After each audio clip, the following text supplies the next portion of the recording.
Bakit ang pera may mukha? Bakit ang mukha walang pera? Talo ka sa pekwa, itsura mo'y parang naluging bakla. Ang galing-galing mong mambugaw, mas kadiri ka pa sa langaw. Yan ang mga kataga o mga liriko na maririnig mo sa radyo noong dekada 90. Ika nga dekalidad na awitin, simple pero rock, na tumatagos sa puso ng mga nakikinig. Sabi nga nila old school, pero hindi gumagamit ng autotune. Kumusta naman kaya ang grupo na nasa likod ng mga awiting ito? Ika'y multo sa paningin. Ang tao kapag walang pera'y napapraning. Tapon nyo, basura nyo. Yan ay walang iba kundi ang bandang Dayut. Halika't kilalanin natin sila at tayo'y magbalik tanaw sa mga iniwan nila sa atin na mga napakagandang awitin na magpahanggang ngayon kahit iba na ang uso ay hindi maikakailang pinapakinggan pa rin ito ng marami sa atin. Dahil sa tuwing maririnig mo ang kanilang mga kanta ay tila nagbabalik sa ating mga alaala ang masayang kabataan. Paano nga ba nabuo ang kanilang banda? Paano sila nakilala? Ano ang kwento sa likod ng kanilang mga hit song? Gaano nga ba kabangis ang bandang Dayut noong kanilang kapanahunan? Na sa sobrang tindi ng kanilang kasikatan ay nagkaroon pa ng malaking kaguluhan sa isa nilang pagtatanghal na kahit isang kanta ay hindi na nila nagawa.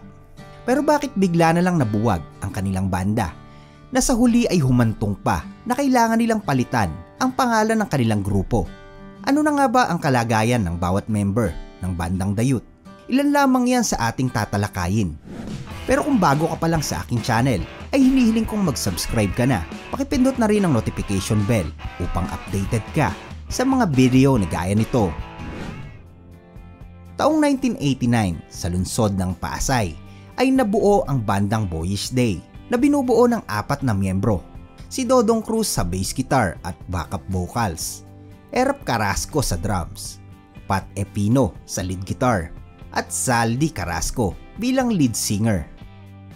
Kasikatan naman noong mga panahon na yon ng new wave, alternative at punk music.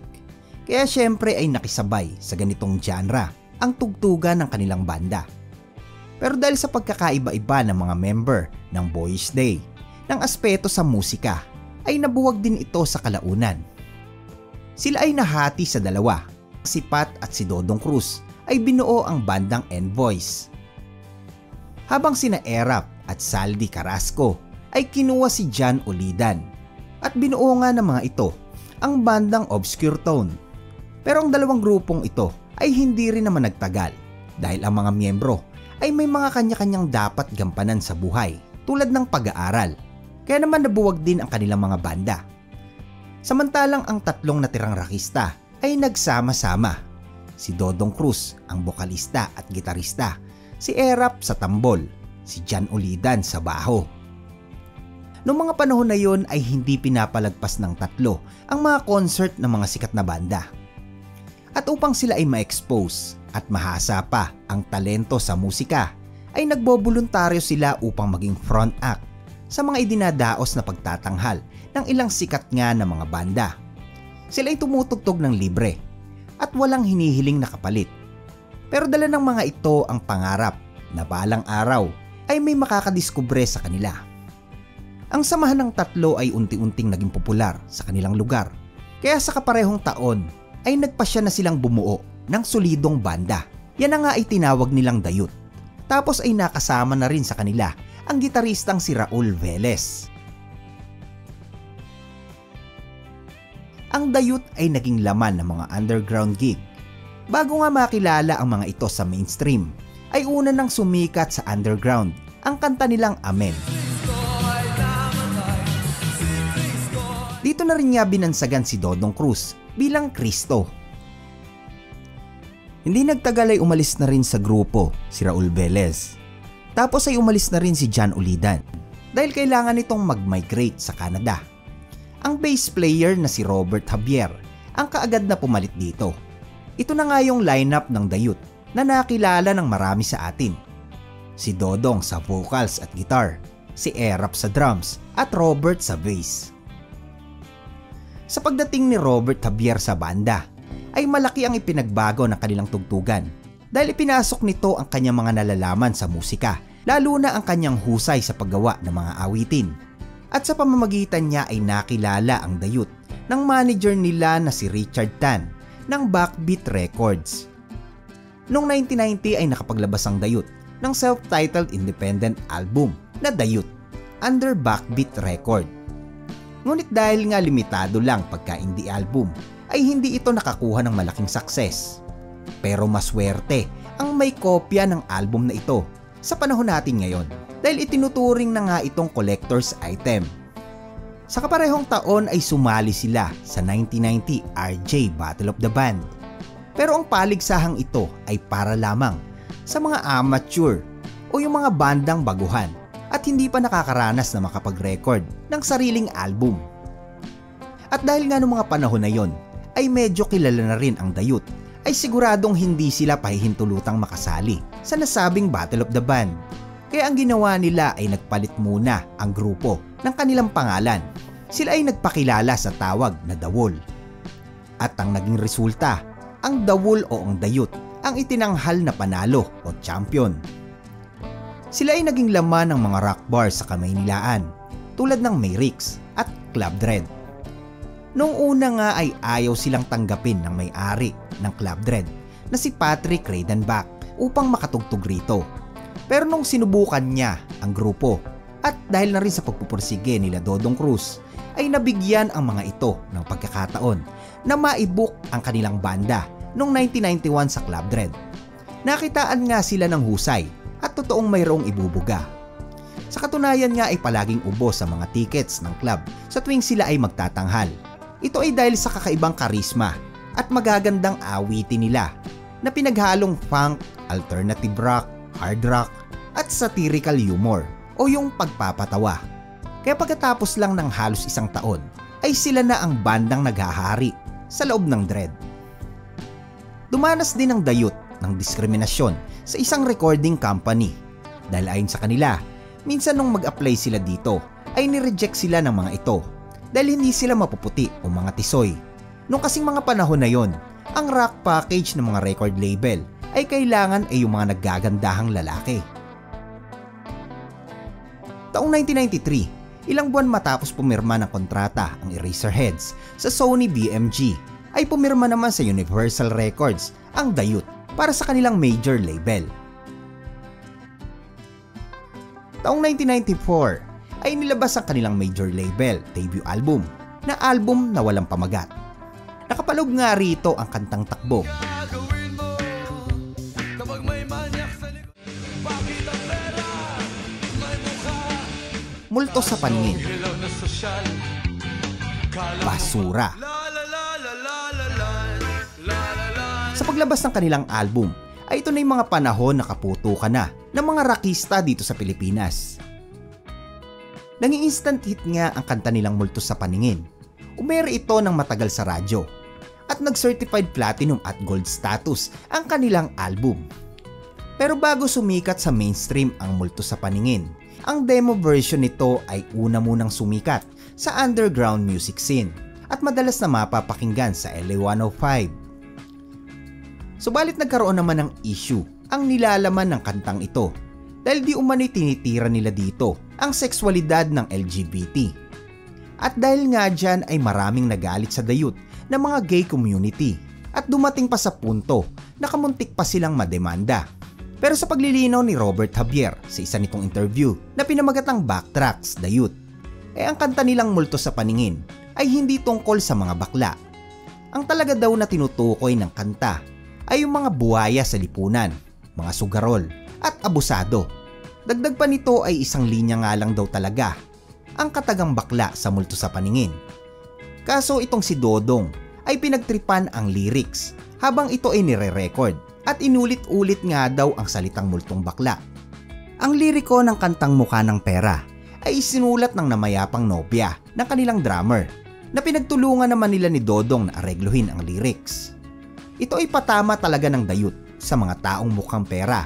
Kabilang na nga rito ang kakilala nila na nung medyo sumisikat na ang grupo, tila sinasamba na nga raw sila. Tapos ay mangungutang, pero pagka pinautang na nila ay kalimutan na. Ang melody ng kantang Basura ay nagmula sa musika ni Beethoven na pinamagatang For Ellis. Nung kasing dekada 80, ang mga track ng Basura ng MMDA ay ito ang palaging tumutugtog sa tuwing ito ay umaatras. Marami nga daw basura noon sa Pasay, kaya sa tuwing maghahakot ang track ng basura, palagi daw yun ang naririnig nila. Kaya nung nagsusulat na sila ng kanta, naisip nilang gawan ito ng sariling version. At nung sumikat na ang kanilang mga awitin, ay alam nilang marami ang nakaka-relate dito. Dahil ang talagang mga nilalaman nito ay totoong nangyayari sa tao o sa lipunan. Dahil maging ang mga member ng The Youth ay nakaka-relate din dito. Dahil mulat din ang kanilang mga mata sa hirap ng buhay. Ang isa naman sa hindi makakalimutan ng The Youth ay ang kauna-unahan nilang konsyerto sa Araneta Coliseum na dinaluhan ng maraming manonood. Tinawag nga itong Explosion at the Dome. Dito ay maraming mahuhusay na banda ang nagtanghal. Merong mga punk, hip-hop at ethnic. Habang sa labas naman ay nasa mahigit 2,000 katao ang gustong pumasok. Mga rakista at ang iba pa nga ay may mga banner pang dala na akalain mo'y mga nagrarally. Ganong katindi ang concert na idinaos noong mga panahon na yon. Panghuli nga ang The Youth na nagtanghal dito. Nung magsisimula na silang tumugtog, ay nakasuot sila ng sutana. At nung itinaas na ni Dodong ang kanyang mga kamay, na animoy si Kristo, ay nagkagulo na ang mga tao. Dahil nga sa sobrang tuwa na mapapanood na nila ang kanilang iniidolo. Subalit sobra nang nagkagulo at hindi na nakontrol ng mga pulis ang napakaraming crowd. Pinagpatong-patong nga ng mga manonood ang mga upuan sa gitna ng Coliseum na tila ginawa nilang bonfire. Pero lalo pang nagkagulo nung masira ang gate ng nasabing Coliseum dahil nakapasok na ang napakaraming outsider. Pati nga ang entablado na kanila sanang pagtatanghalan ay puno na rin ng mga tao. Hinila na nga sila Dodong ng mga gwardya dahil nga napakadelikado na. At dahil dyan ay hindi na sila nakatugtog ng kahit anong kanta. Ang The Youth ay talagang nakakuha ng success sa kanilang unang album. Sila nga ay nanalo sa Enyo Rock Awards bilang Best New Artist noong 1994. Taong 1995 ay sinimulan na nilang gawin ang kanilang ikalawang album na pinamagatang Tao Po. Pero dahil sa kabi-kabilang mga gig at mga proyekto ay natagalan bago ito matapos. Taong 1997 na nung mailabas nila ang album na Tao Po. Subalit ng mga panahon na yon ay paunti na ng paunti ang ma-interes sa alternative rock music dahil nag-iiba na rin ang nauuso ng mga awitin. At dahil dyan ay iilan na lamang ang nag-i-sponsor sa kanila at hindi na nga rin ito masyadong nabigyan ng promotion sa radyo. Kaya naman ang kanilang album ay hindi masyadong bumenta. Pagkatapos nito ay na-pressure ang buong grupo dahil nais nilang makagawang muli ng mga awitin na makakasabay sa era ng mga panahon na yon. Pero ang nangyari ay nagkaroon ng pagtatalo ang bawat member, lalo na sa dalawang songwriter ng The Youth na sina Dodong at Robert, na noon ay may magkaiba ng gusto sa estilo ng musika na nais nilang tahakin na nauwi nga sa breakup ng kanilang banda. Ikinagulat naman ng maraming tagahanga nang ipursue ni Dodong Cruz ang kanyang solong karera sa music. Siya ay pumirma ng kontrata sa JML Records at nailabas ang kanyang unang solo album na pinamagatang Eksperimento. Nandyan niya ang kanyang cover song na Malayo Pa Ang Umaga. Sumikat at naging gold status ang kanyang album. Pero pagkatapos noon, unti-unti na rin itong nawala sa industriya. Samantalang sina Robert Javier at Erap Carrasco ay nagbuo naman ng sariling banda na tinawag na Warehouse Club. Pagkalipas ng ilang taon, sa pagpasok ng 2000s, ay wala nang naging balita kay Dodong Cruz. Pero marami ang nagulat sa kanyang kalagayan nung maitampok ito sa isang programa sa GMA na Wish Ko Lang. Dito ay napanood si Dodong na naghihikahos na sa buhay. Binigyan naman ito ng tulong ng nasabing programa at upang siya ay pasayahin ay nag-set sila ng isang maliit na reunion para sa bandang The Youth. Siyempre hindi mawawala ang mga dati niyang kabanda na sila Robert at Erap. Nilahukan din ito ng ilang miyembro ng Shackle. Naging matagumpay nga ang muli nilang pagsama-sama at dahil dito ay nagpatuloy silang muli. Noong 2004 ay nakapaglabas sila ng compilation album na pinamagatang Jack Daniel in Session, Manila. Makikita naman na 4 na sila sa grupo. dahil nadagdag na sa kanila ang gitaristang si Dan Almokira. Noon kasing mga panahon na yon ay nahihirapan na si Dodong na tumugtog ng gitara. Kaya kinakailangan na nilang kumuha ng backup na gitarista dahil nga siguro'y nagkakaedad na ito. Nagtuloy-tuloy ang banda sa mga local at international gig at ilang mga TV guesting.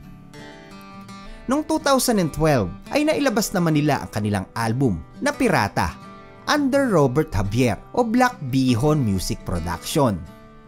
At sa isang show nila sa US ay nagpaiwan na ang kanilang gitarista na si Almokira at doon na rin ito nakapag-asawa. Ang pumalit naman dito noong 2014 ay si Make Martin na isang gitarista at bokalista. Nagpatuloy ulit sila sa kanilang pagtugtog. Sa katunayan ay nakasama pa sila sa Full Blast Filipino Superbands na nilahukan ng naglalakihang banda sa Pinas noong October 2017. Pero may mga panahon na hindi na nakakasama si Dodong Cruz sa mga gig ng banda dahil ayon sa aking nakalap, itong si Dodong daw ay nahihirapan na sa pagkanta at madalas na nahahapo at nagiging makakalimutin na rin. Kaya naman makikita noon na si Make ang pumapalit sa kanya bilang bokalista at gitarista. Subalit, nung unang bahagi ng taong 2024 ay hinarap naman ni Robert Javier ang matinding hamon sa kanyang buhay dahil sa karamdaman. Siya ay nakipaglaban sa sakit na cerebromuscular at kidney injury dahil sa mga dinanas nitong stroke. Pero sa awa naman ng Diyos at sa tulong pinansyal ng mga kaibigan at mga tagahanga ay bumuti na ang kanyang kalagayan. Samantalang si Dodong Cruz ay sumasailalim naman sa pagpapagamot.